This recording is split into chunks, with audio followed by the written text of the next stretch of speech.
নমস্কার বন্ধুরা, সবাই কেমন আছেন? আমি সংঘমিত্রা সাহা আর আপনারা দেখছেন আদ্রিস মাসালা কিচেন। আজকে আমি আপনাদের সামনে রান্না করে দেখাবো চিকেনের একটা রেসিপি। হ্যাঁ, যেটা কিনা আমরা রান্না করবো আজকে দুধ দিয়ে। ক্রিমি চিকেন একদম রেস্টুরেন্টের মতন বাড়িতেই আপনারা তৈরি করে ফেলতে পারবেন। আর এটা সার্ভ করতে পারবেন আপনারা রুটি, পরোটা, নান, লুচির সাথে। অসাধারণ খেতে হয়।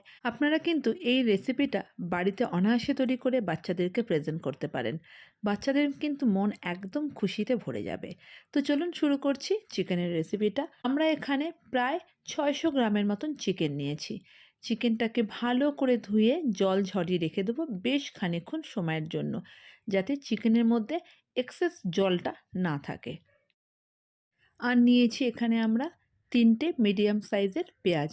পেঁয়াজটাকে একদম কুচিয়ে ঝিরিঝিরি করে কেটে নিয়েছি। আর দিয়েছি এর মধ্যে আমরা এলাচ, দারচিনি আর জয়িত্রী। এলাচ দিয়েছি আমরা ৩টে, বড় দারচিনি আর জয়িত্রী। আর দিয়েছি আখরোট। আখরোট আমরা বেশ ৮-১০টা আখরোট জলে বেশ খানিকক্ষণ সময়ের জন্য ভিজিয়ে রেখেছি। তারপরে এই আখরোটটার একটা পেস্ট বানিয়ে নিলাম। এইবারে আমরা চিকেনের মধ্যে ১ চামচ আদা আর ১ চামচ রসুন দিয়েছি। দিচ্ছি ১ চামচ কাঁচা লঙ্কা বাটা। আমরা কিন্তু আদা রসুনের পরিমাণটা ১ চামচের থেকে একটু বেশি, বেশ উঁচু ১ চামচ নিয়েছি। দিচ্ছি স্বাদ মতন নুন। এইবারে আমরা এটাকে ভালো করে মেখে এই আদা, রসুন আর নুনটাকে দিয়ে চিকেনটাকে একটু ভালো করে মেখে নিচ্ছি। তারপরে আমরা এর মধ্যে দেবো এই রেসিপির মেন ইনগ্রিডিয়েন্টস, সেটা হচ্ছে দুধ।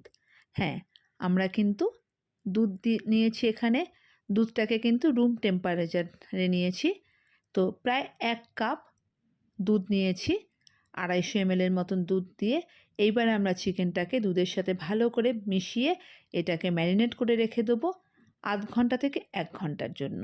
এই রেসিপিতে কিন্তু দুধটা মাস্ট। দুধটা কিন্তু আপনাদের ব্যবহার করতেই হবে। তো আমরা এটাকে ০.৫ ঘন্টা থেকে ১ ঘন্টার জন্য ম্যারিনেট করে রেখে দিচ্ছি। ১ ঘন্টা হয়ে গেছে। এইবারে আমরা একটা কড়াইতে সাদা তেল দিচ্ছি। প্রায় ৩ থেকে ৪ টেবিল চামচের মতন আমরা সাদা তেল দেবো।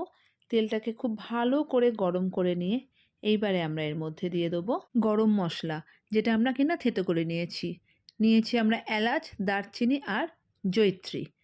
দিয়ে ৩০ সেকেন্ডের মতন একটু নেড়ে চেড়ে তারপরে আমরা এর মধ্যে দিয়ে দিচ্ছি আগে থেকে কেটে রাখা পেঁয়াজ কুচিটাকে। বন্ধুরা, আজকের এই রেসিপিটা কিন্তু আপনাদের শুরু থেকে শেষ অবধি দেখার অনুরোধ রইল। যদি এই রেসিপিটা আপনাদের ভালো লেগে থাকে তাহলে আমার চ্যানেলটি সাবস্ক্রাইব করবেন, শেয়ার করবেন আর পাশে থাকা বেল আইকনটা প্রেস করে দেবেন। তো পেঁয়াজটাকে দিয়ে ভালো করে আমরা একটু নেড়েচেড়ে এটাকে নরম করে নিচ্ছি। এই পর্যায়ে কিন্তু আপনারা গ্যাসের আঁচ একদমই বাড়িয়ে দেবেন না। গ্যাসের আঁচ কমিয়ে পেঁয়াজটাকে কিন্তু ভাজতে হবে।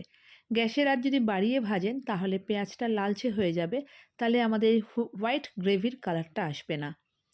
তো আমরা এখানে দিয়ে দিচ্ছি স্বাদ মতন আরও একটু নুন। আমরা কিন্তু চিকেন যখন ম্যারিনেট করেছি তখন তাতেও কিন্তু আমরা নুন দিয়েছিলাম। তো সেটা বুঝে আপনারা নুনের পরিমাণটা দেবেন। আর এখানে পেঁয়াজে নুনটা দিলে কী হবে না, পেঁয়াজটা খুব তাড়াতাড়ি নরম হয়ে যাবে।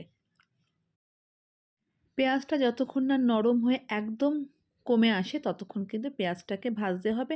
আর অবশ্যই পেঁয়াজটাকে ভাজতে হবে গ্যাসের আঁচ একদম কম করে দিয়ে। পেঁয়াজটা যে নরম হয়ে কমে আসবে এরপরে আমরা দিয়ে দিচ্ছি এর মধ্যে ১ টেবিল চামচের মতন আদা বাটা। আমরা কিন্তু চিকেন ম্যারিনেট করেছি তখনও কিন্তু আমরা তার মধ্যে আদা বাটা দিয়েছি। আরও সামান্য একটু আদা বাটা দিলাম, ওই ১ টেবিল চামচের মতনই আদা বাটাটা দিয়েছি। দিয়ে এটাকে ভালো করে একটু নেড়ে চেড়ে কষিয়ে নিচ্ছি। আর এই কষানোটাও কিন্তু আপনারা করবেন গ্যাসের আঁচটাকে কমিয়ে। যখন এই আদা বাটাটা ভালোভাবে কষানো হয়ে যাবে আর চারপাশ থেকে তেল বেরিয়ে আসবে তখন বুঝবেন আপনাদের আদাটা কিন্তু প্রায় হয়ে এসছে। আদা কষানোটা যদি ভালো করে না হয় তাহলে কিন্তু আদার কাঁচা গন্ধ বেরোবে। এইবারে আমরা এর মধ্যে দিয়ে দিচ্ছি আগে থেকে ম্যারিনেট করে রাখা চিকেনটা। এই চিকেনটা যখন দেবেন তখন গ্যাসের আঁচটাকে বাড়িয়ে এবারে খুব এটা ভালো করে ফুটতে দেবো আর একটু কষিয়ে নেবো। তবে যাতে নিচটা লেগে না যায়, লালচে না হয়ে যায় সেটা কিন্তু অবশ্যই খেয়াল রাখতে হবে। তো আমরা ভালো করে এটাকে নেড়ে চেড়ে বেশ একটু কষিয়ে নিচ্ছি। যখন এটা খুব ভালো করে ফুটতে শুরু করবে তখন আমরা গ্যাসের আঁচটাকে একদম কমিয়ে দেবো। কমিয়ে দিয়ে এটাকে ঢেকে রেখে দেবো 10 মিনিটের জন্য, যাতে চিকেনটা ভেতর থেকে খুব ভালোভাবে সেদ্ধ হয়ে যায়। 10 মিনিট বাদে আমরা ঢাকনাটা তুলে দেবো। ঢাকনাটাকে খুলে আমরা খুব ভালো করে এটাকে নেড়ে চেড়ে নেবো। গ্যাসের আঁচটাকে তখন কিন্তু আমরা বাড়িয়ে দেবো। এই রান্নাটা কিন্তু একদম গ্যাসের আঁচ কমিয়েই করতে হবে। তাতে কি হবে, এর কালারটাও যেমন সাদা থাকবে, সেরকম এর ভেতর থেকেও কিন্তু চিকেনটা একদম জুসি আর খুব টেস্টি খেতে হবে। আবারও এটাকে ভালো করে নেড়ে চেড়ে ঢেকে রাখবো আরও 10 মিনিটের জন্য। তখন কিন্তু গ্যাসের আঁচটাকে আবারও লো করে দেবো। তো দেখুন এইভাবে করলে ওই যে বললাম ভেতর থেকে একদম জুসি হবে। আর দেখুন কালারটারও কিন্তু কোনো পরিবর্তন হয়নি, একদম হোয়াইট কালার থাকবে। এইবারে আমরা এর মধ্যে দিয়ে দিচ্ছি আগে থেকে বেটে রাখা আখরোটের পেস্টটাকে। বন্ধুরা, এই রেসিপিটাতে কিন্তু এই আখরোট আর দুধের ব্যবহার কিন্তু মাস্ট, এটা ব্যবহার করতেই হবে, এই রান্নার মেন ইনগ্রিডিয়েন্টস। তো এই আখরোটের পেস্টটাকে দেওয়ার পরে আমরা গ্যাসের আঁচটাকে বাড়িয়ে একটু কষিয়ে নেব ভালোভাবে। বেশ খানিকক্ষণ কষানোর পর যখন দেখব এই ঝোলটা অনেকটা কমে এসছে, আর এটা কিন্তু আমরা গ্যাসের আঁচটাকে বাড়িয়েই করব। তার কারণ চিকেন আমাদের প্রায় সেদ্ধ হয়ে গেছে বললেই চলে। তো যখন আমাদের এই ঝোলের পরিমাণটা একদম কমে আসবে, মাখো মাখো হবে, তখন একদম গ্যাসের আঁচটাকে কমিয়ে ঢেকে দেবো আমরা এটা 5 মিনিটের জন্য। ব্যাস 5 মিনিট বাদে আমরা এই ঢাকনাটা তুলে দেখব একদম কিন্তু তেল বেরিয়ে আসবে দেখুন। আর এই 5 মিনিটের জায়গায় যদি 10 মিনিট লাগে, তাহলে মোটামুটি রান্নাটাতে যখন একদম তেল বেরিয়ে আসবে, ব্যাস তাহলেই বুঝবেন আমাদের কিন্তু এই দুধ আখরোট চিকেন একদম রেডি। জানি না আপনারা এটাকে কে কী নাম দেবেন, তবে আমার কাছে নাম যেমন নেই, খেতে কিন্তু দুর্দান্ত, এইটা কিন্তু বলতে পারি।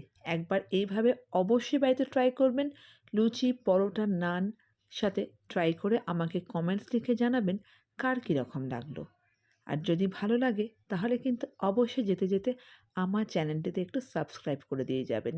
এইবারে আমরা এর মধ্যে দিয়ে দিচ্ছি, যদি ক্রিম না থাকে কারোর বাড়িতে, আমি ক্রিম দিইনি, আমি দিয়ে দিলাম দুধের সর। সরটাকে আমি তুলে রেখেছিলাম, তো আমি প্রায় 2 টেবিল চামচের মতন দুধের সর দিলাম। দুধের সর দিয়ে এটাকে ভালোভাবে একটু নেড়ে চেড়ে দুধের সরটাকে ভালো করে মেশানো হয়ে গেলেই ব্যাস আমাদের কিন্তু এই চিকেনের রেসিপি একদম তৈরি হয়ে যাবে পরিবেশন করার জন্য। তো বন্ধুরা দেখুন চারপাশ থেকে কিন্তু তেলও একদম বেরিয়ে এসছে চিকেনের থেকে। এবারে আমরা দিয়ে দিচ্ছি বেশ খানিকটা কাসুরি মেথি, হাতে ক্রাশ করে কাসুরি মেথিটাকে দিয়ে এইবারে আমরা এটাকে একটু নেড়ে চেড়ে নেবো, যাতে কাসুরি মেথিটা চিকেনের সাথে একদম মিশে যায়। ব্যাস কাসুরি মেথিটাকে দিয়ে নেড়ে চেড়ে গ্যাসের আঁচ বন্ধ করে দেবো, দিয়ে একটু ঢেকে রাখবো 5-10 মিনিটের জন্য, যাতে কাসুরি মেথির স্মেলটা চিকেনের মধ্যে যায়। তখন কিন্তু আমাদের গ্যাসের আঁচ জ্বালিয়ে রাখার কোনো প্রয়োজন নেই। ব্যাস তাহলেই আমাদের তৈরি এই দুধ আখরোট চিকেন।